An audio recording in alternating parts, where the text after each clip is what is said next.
Good afternoon. My name is Oran Roberts. I was born on July 9th, 1815 in Lawrence District, South Carolina. In 1837, I married Frances W. Edwards of Asheville, Alabama, and we were the parents of 7 children. After her death in 1887, I married Catherine E. Border. First, I'd like to tell you about my connection to Gilmer, Texas. Like many young people of my day, I was educated at home, and at 17 in 1832, I entered the University of Alabama and graduated 4 years later. I was admitted to the bar in 1837. After serving in the Alabama legislature, I moved in 1841 to San Augustine, Texas, where I opened a successful law practice. Here I also showed marked talent as a teacher. I was appointed district attorney by President Sam Houston in 1844. Then, 2 years after Texas became a state, I was appointed district judge by Governor James Pinckney Henderson. Morgan Looney opened his famous school in Gilmer, Texas in 1861. In 1868, I was made the head of the law department. Some of my more prominent students were Texas Supreme Court Justice Oran Roberts and Dallas District Judge George M. Aldridge. As many of you are aware, there was a conflict in this country from 1861 to 1865 that interrupted life for many of us. In 1856, I ran for and won a position on the Texas Supreme Court and became a spokesman for states' rights. When the secessionist crisis appeared in 1860, I was at the center of the pro-Confederate faction. In January of 1861, I was unanimously elected president of the Secession Convention in Austin. I myself led the passage of the ordinance removing Texas from the Union in 1861. In 1862, I returned to East Texas, where I helped raise a regiment, the 11th Texas Infantry of Walker's Texas Division. However, my military career was brief, and I saw little combat and was unsuccessful at obtaining a brigadiership. I returned to Austin as Chief Justice of the Texas Supreme Court in 1864.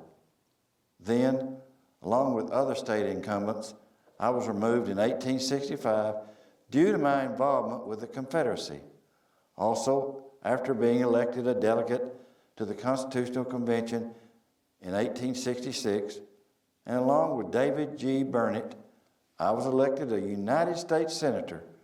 But, just as I anticipated, the new majority of radical Republicans in Congress refused to seat the entire Texas delegation along with delegations of other southern states. With the Democrats' return to power in Austin in 1874, I was first appointed, then elected to the Texas Supreme Court.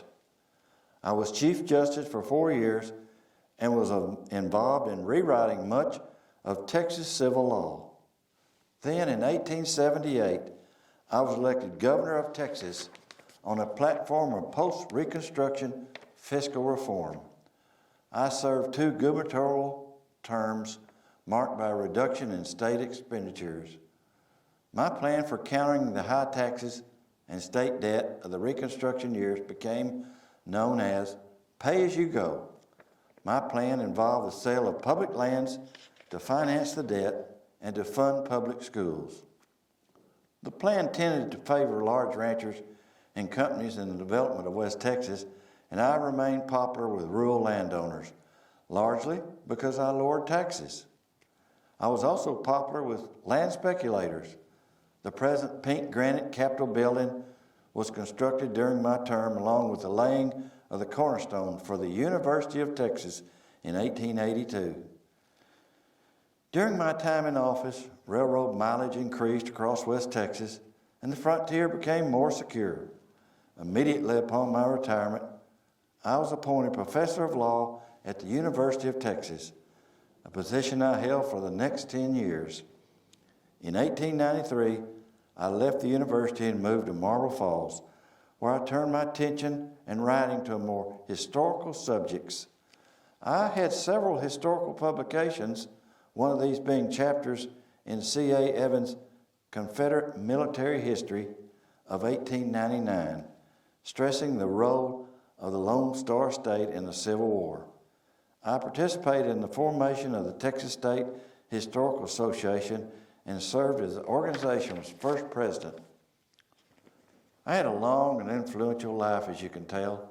I believe my time spent in Gilmer, Texas, and my association with the Looney School was beneficial to me and the community and the state of Texas. I died at my home in Austin on May 19, 1898, and was buried in Oakwood Cemetery.